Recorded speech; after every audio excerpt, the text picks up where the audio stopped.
లక్ష్మి తన భార్యని ఇంటి కోడలని విహారీ చెబుతూ ఉండగా యమున టెన్షన్ పడిపోతూ ఉంటే ఇకప్పుడు తనకి ఫిట్స్తో పాటు మైల్డ్ హార్ట్ స్ట్రోక్ కూడా వస్తుంది. డాక్టర్ విహారీకి యమున కండిషన్ గురించి చెప్తూ ఇంకొకసారి ఆవిడకు ఇలా హార్ట్ స్ట్రోక్ వస్తే ఆవిడ్ని ఎవరూ కూడా కాపాడలేరు, కాబట్టి ఆవిడ్ని జాగ్రత్తగా మీరే చూసుకోవాలని చెప్పి అక్కడి నుండి వెళ్ళిపోతారు. తర్వాత విహారీ పద్మాక్షికి ఇకపై యమునను ఏమీ అనొద్దని, కోపం ఉన్నా కూడా తన మీద చూపించమని చెబుతూ ఉంటాడు. ఇక దాంతో డాక్టర్ యమున గురించి అలా చెప్పిన తర్వాత తన మీద నాకు ఎటువంటి కోపం లేదు విహారీ, ఇన్ని రోజులంటే మీ పెళ్ళి జరగలేదు కాబట్టి యమున మీద నేను కోపం ప్రదర్శించేదాన్ని, కానీ ఇప్పుడు మీ పెళ్ళి జరిగిపోయింది కదా, ఇంకా నాకు తన మీద కోపం ఎందుకుంటుంది అని చెప్పి పద్మాక్షి అంటూ ఉంటుంది. ఇక దాంతో అంబిక,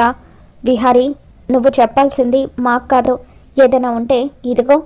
నువ్వు ఇంటికి తీసుకొచ్చావు కదా లక్ష్మి, ఈ లక్ష్మికి చెప్పు, తనే ఏదో ఒకటి చేసి ఇంట్లో వాళ్ళందరినీ కూడా ప్రతిసారి టెన్షన్ పెడుతూనే ఉంటుంది అని చెప్పి అంటూ ఉంటే, అమ్మ నా వల్ల ఎవరికి ఏ ఇబ్బంది కలగదమ్మా అని చెప్పి లక్ష్మి అంటూ ఉంటుంది. చూడు, ఇదే నీకు లాస్ట్ వార్నింగ్, ఇంకొకసారి నీ వల్ల ఏ చిన్న ఇబ్బంది కలిగినా సరే విహారీ చెప్పినా కూడా ఎవరం కూడా నువ్వు ఇంట్లో ఉండడానికి అస్సలు ఒప్పుకోము అని చెప్పి అంబిక వార్నింగ్ ఇస్తూ ఉంటే అప్పుడు విహారీ, అత్తయ్య లక్ష్మి వల్ల ఎవరికి ఏ ప్రాబ్లం రాకుండా చూసుకునే బాధ్యత నాది, అయినా లక్ష్మి వల్ల ఈ ఇంటికి ఉన్న ప్రాబ్లమ్స్ తీరిపోయాయి కానీ ఈ ఇంటికి ప్రాబ్లం ఎప్పుడూ కూడా రాలేదు అని చెప్పి విహారీ అంటూ ఉంటే అప్పుడు పద్మాక్షి, నీకింకా ఈ లక్ష్మి మీద అంత నమ్మకం ఏంటో నాకు అర్థం కావట్లేదు విహారీ, దీనివల్లే కదా ఆ 100 కోట్లు పోయాయి అని చెప్పి అంటూ ఉంటే, అత్తయ్య ఆ 100 కోట్లు పోవడానికి లక్ష్మికి ఎటువంటి సంబంధం లేదు, ఆల్రెడీ మేము ఇందాక ప్రెస్ మీట్లో చెప్పినట్టుగా 30 కోట్లు రికవరీ చేశాము, త్వరలోనే ఆ 70 కోట్లు కూడా ఖచ్చితంగా రికవరీ చేస్తాము, అసలు దొంగలు బయటపడతారు, అప్పటి వరకు దయచేసి లక్ష్మిని అనవసరంగా అనుమానించకండి అని చెప్పి విహారీ, లక్ష్మి నువ్వు ఒకసారి నీతో మాట్లాడాలి అని చెప్పి తనని గదిలోకి తీసుకొని వెళ్తాడు. ఇకప్పుడు లక్ష్మికి విహారీ క్షమాపణలు చెప్తూ, నన్ను క్షమించు లక్ష్మి, ఇన్ని రోజుల తర్వాత ఈరోజు ఎలాగైనా సరే నువ్వే నా భార్యవని ఇంటి కోడలువని చెప్పాలని అనుకున్నాను, కానీ సడన్గా అమ్మకు అలా అయ్యేసరికి నేను నిజాన్ని బయట పెట్టలేకపోయాను అని చెప్పి విహారీ అంటూ ఉంటాడు. పర్వాలేదు విహారీ గారు అని చెప్పి లక్ష్మి అంటూ ఉంటుంది. ఇక దాంతో విహారీ, లక్ష్మి అసలు దేవుడు ఒకదాని తర్వాత ఒకటి కష్టాలు నాకే ఎందుకు ఇస్తున్నాడో అర్థం కావడం లేదు, చిన్నతనంలోనే నాన్నని పోగొట్టుకున్నాను, అప్పటి నుండి అమ్మ ఎంతో కష్టపడి నన్ను పెంచింది, నన్ను ప్రాణంలా చూసుకుంది, ఇప్పుడు సడన్గా అమ్మకు అలా అవ్వడం చూసి నేను తట్టుకోలేకపోతున్నాను, డాక్టర్ అమ్మకు షాకింగ్ న్యూస్లు ఏవి కూడా చెప్పొద్దని చెబితే ఆవిడ ప్రాణాలకు ప్రమాదం అని చెప్పారు, అందువల్లే మన మధ్య ఉన్న బంధం గురించి నేను అమ్మకు చెప్పలేకపోతున్నాను, ప్రతిసారి కూడా నా స్వార్థం నేను చూసుకొని నిన్ను బలి చేస్తున్నాను, నన్ను క్షమించు అంటూ విహారీ లక్ష్మిని హక్ చేసుకొని ఏడుస్తూ ఉంటాడు. ఇక ఇదంతా కూడా చాటుగా ఉండి సహస్ర వింటూ ఉంటుంది. బావా, అంటే ఈరోజు లక్ష్మిని భార్య అన్న విషయం అందరికీ చెప్పేద్దాం అనుకున్నావన్నమాట, సమయానికి అత్తయ్యకు ఫిట్స్ రావడం మంచిదైంది, ఒకవేళ ఫిట్స్ రాకపోయి ఉండుంటే ఈ రోజుతో మీ ఇద్దరి బంధం గురించి ఇంట్లో అందరికీ నిజం తెలిసిపోయి ఉండేది, అప్పుడు నా జీవితం నాశనం అయి ఉండేది అని చెప్పి సహస్ర అనుకుంటుంది. ఆ లక్ష్మి మీద నువ్వు ఇంత ప్రేమ చూపిస్తూ ఉంటే నేను అస్సలు తట్టుకోలేకపోతున్నాను బావా, ఏదో ఒక రకంగా దీన్ని శాశ్వతంగా నీకు దూరం చేయాలి, నిన్ను బలవంతంగా పెళ్ళైతే చేసుకున్నాను కానీ నీతో కాపురం చేస్తూ నీకు దగ్గర కాలేకపోతున్నాను అని చెప్పి సహస్ర లోపల కోపంతో రగిలిపోతూ ఉంటుంది. సరే విహారీ గారు,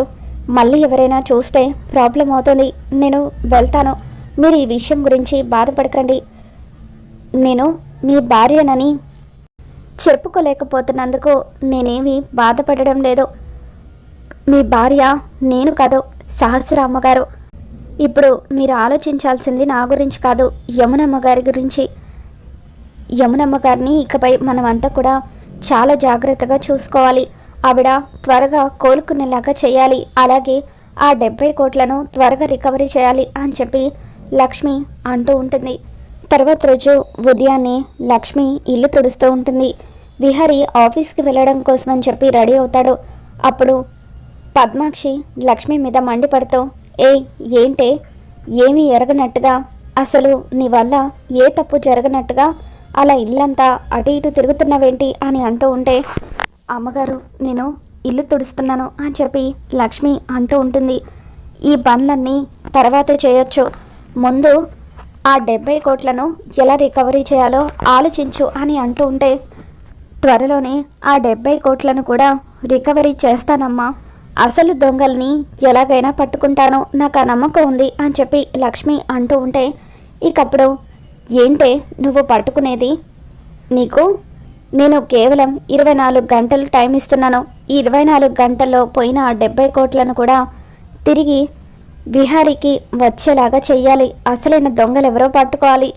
లేకపోతే నేను ఏం చేస్తానో నాకే తెలీదు అని చెప్పి కావాలనే పద్మాక్షి లక్ష్మికి వార్నింగ్ ఇస్తూ ఉంటుంది. ఇకప్పుడు అంబిక, ఇదేంటి అక్క పడుకున్న సింహాన్ని తన్ని మరీ లేపుతుంది అని చెప్పి టెన్షన్ పడిపోతూ ఉంటుంది. మరోపక్క సహస్ర కూడా ఈ లక్ష్మి ఎంతో తెలివైంది, చాలా తెలివైంది కాబట్టే ఆ హ్యాకర్ని పట్టుకోగలిగింది. ఇప్పుడు ఆ 70 కోట్ల గురించి కూడా ఎంక్వైరీ చేస్తే అందులో నేను కూడా ఎక్కడ దొరికిపోతానో ఏంటో, ఇకపై నేను మరింత జాగ్రత్తగా ఉండాలి అని చెప్పి సహస్ర కూడా మనసులో టెన్షన్ పడిపోతూ ఉంటుంది. ఆ తర్వాత లక్ష్మికి 24 గంటలు టైం ఇచ్చి పద్మాక్షి అక్కడి నుండి వెళ్ళిపోయిన తర్వాత లక్ష్మి ఒంటరిగా ఆలోచిస్తూ ఉంటుంది. అప్పుడు అంబిక, 24 గంటల్లోగా ఈ లక్ష్మి అసలు దొంగను పట్టుకోలేకపోతే దీన్ని ఏదో చేస్తానని పద్మాక్షి అక్క అంది కదా, కాబట్టి ఈ 24 గంటల పాటు దీన్ని బిజీగా ఉంచాలి, అసలు దొంగలు ఎవరో పట్టుకునే ఛాన్స్ దీనికి ఇవ్వకూడదు అనుకొని అంబిక లక్ష్మితో, లక్ష్మి హాల్ ఒకటి క్లీన్ చేస్తున్నావేంటి, వెళ్ళి మా అందరి బెడ్రూమ్స్ కూడా క్లీన్ చెయ్యి అని అంటూ ఉంటే, అలాగే అమ్మ క్లీన్ చేస్తాను అని చెప్పి లక్ష్మి ప్రతి ఒక్కరి బెడ్రూమ్ని కూడా క్లీన్ చేస్తూ ఉంటుంది. మరోపక్క పద్మాక్షి సహస్రను పక్కకు లాక్కెళ్ళి, ఏంటే ఆ లక్ష్మి మళ్ళీ ఇంట్లో అడుగు పెడుతూ ఉంటే నువ్వు విహారికి అడ్డు చెప్పకుండా ఏమీ మాట్లాడకుండా అలా మౌనంగా నిలబడి చూస్తున్నావేంటి అని చెప్పి అంటూ ఉంటుంది. విహారిని ఏదో ఒక రకంగా నువ్వు దగ్గర చేసుకొని ఆ లక్ష్మిని దూరం పెట్టొచ్చు కదా, నువ్వెందుకు ఏమి చేయలేకపోతున్నావు, మొన్నటి వరకంటే విహారి నీకు బావ మాత్రమే అవుతాడు, ఇప్పుడు విహారి నీ భర్త నువ్వు చెప్పిన మాట వినాలి, కానీ ఆ లక్ష్మి చెప్పిన మాట కాదు. చూడు, అది విహారిని ఎలా కొంగు కట్టేసుకొని తిరుగుతుందో, ఏదో దాని సొంత మొగుడైనట్టుగా, దానికున్న తెలివితేటలు కూడా నీకు లేకుండా పోయాయంటే అని చెప్పి పద్మాక్షి అంటూ ఉంటే, అమ్మ సొంత మొగుడులాగా కాదు, బావ ముందు నాకంటే దాని మెడలోనే తాళి కట్టాడు, బావ దానికి ముందు మొగుడయ్యాడు, అందుకే బావ దాన్ని ప్రేమగా చూసుకుంటూ దాని మాట అలా వింటున్నాడు, బావకి నా మీద ఎటువంటి ప్రేమ లేదు, అందుకే నేను చెప్పే మాటలేవి కూడా తను పట్టించుకోడు అని చెప్పి సహస్ర లోపల ఆలోచిస్తూ ఉంటుంది. అయినా ఇప్పుడు నేను ఆలోచించేది బావ నాకు ఎలా దగ్గర అవుతాడని కాదు, బావ నాకు శాశ్వతంగా దూరం అవ్వకుండా ఉండాలంటే ఏం చేయాలనే విషయం గురించి ఆలోచిస్తున్నాను.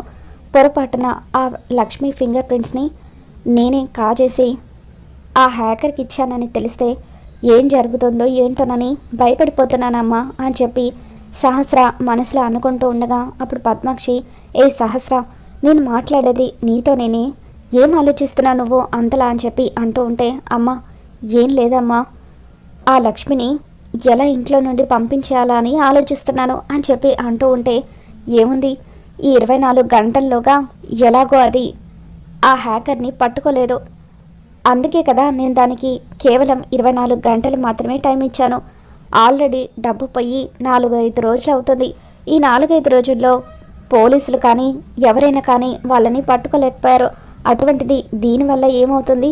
అందుకే నేను దానికి 24 గంటలు టైం ఇచ్చినట్టుగా ఇచ్చి ఇంట్లో నుండి బయటకు గెంటేద్దామని ప్లాన్ చేశాను అని చెప్పి పద్మాక్షి అంటూ ఉంటే, అమ్మ నువ్వు దాన్ని చాలా తక్కువ అంచనా వేస్తున్నావు, ఆ లక్ష్మి మామూలుది కాదు అని చెప్పి సహస్ర మనసులో అనుకొని సరే అమ్మా, ఏం జరుగుతుందో చూద్దాము అని చెప్పి సహస్ర అక్కడి నుండి వచ్చేస్తూ ఉంటుంది. ఇక లక్ష్మి సహస్ర గదిని క్లీన్ చేస్తూ ఉండగా అప్పుడు టేబుల్ మీద పెట్టున్న క్లే బాక్స్ కింద పడిపోతుంది. ఇక దాంతో కింద పడిపోయిన క్లేని చేత్తో పట్టుకొని లక్ష్మి